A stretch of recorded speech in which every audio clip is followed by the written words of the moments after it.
is not my victory. This is ours. And when I look out at this room, that is what I see. New York সিটির সাম্প্রতিক নির্বাচনে যখন Zohran Mamdani জয় লিখলেন, তখন সেটি শুধু একটি রাজনৈতিক পরিবর্তন ছিল না, ছিল এক সাংস্কৃতিক রূপান্তর, এক নতুন রাজনৈতিক ভাষার জন্ম।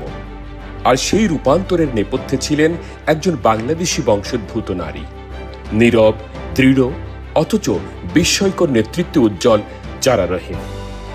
গণমাধ্যম তাকে বলছে মাস্টার মাইন্ড, বিশ্লেষকরা লিখছেন স্ট্র্যাটেজিস্ট বিহাইন্ড দ্য আপসেট।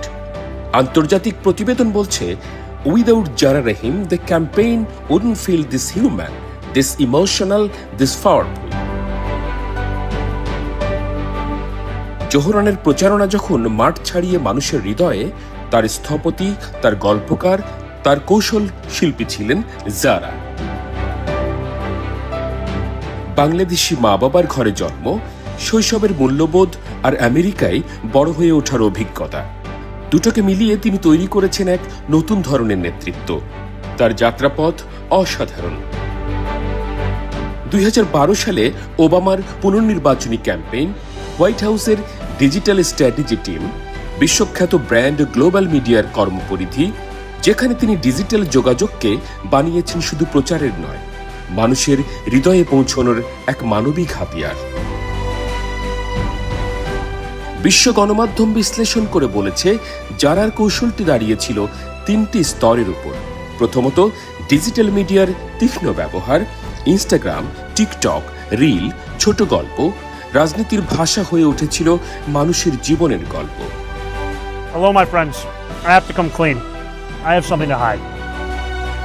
দ্বিতীয়ত, মাঠের সঙ্গে প্রযুক্তির সমন্বয়, দরজায় দরজায় 16 লাখ মানুষের সংযোগ, 2 লাখের বেশি মুখোমুখি কথোপকথন, যা সকল রাজনৈতিক দলগুলোকেই বিস্মিত করেছে। তৃতীয়ত, অভিবাসী কমিউনিটিকে দৃশ্যমান করা, স্প্যানিশ, আরবি, হিন্দি, বাংলা, বহুভাষিক মানুষের হৃদয়ে পৌঁছানো, তাদের অনুভূতিকে রাজনীতির কেন্দ্রে তুলে আনা। এক গবেষণা বলছে, Zara created a model where politics and people's emotions stand in the same frame.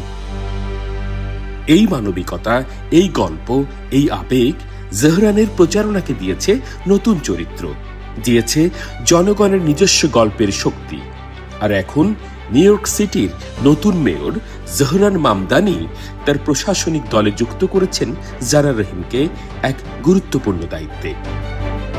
এ শুধু স্বীকৃতি নয়, এ হলো বাংলাদেশি বংশোদ্ভূত নারীর বৈশ্বিক নেতৃত্বের এক গর্বের অধ্যায়, এক নতুন সময়ের সূচনা, যেখানে রাজনীতি হবে আরো মানবিক, আরো স্বচ্ছ, আরো মানুষের গল্পের গভীরে।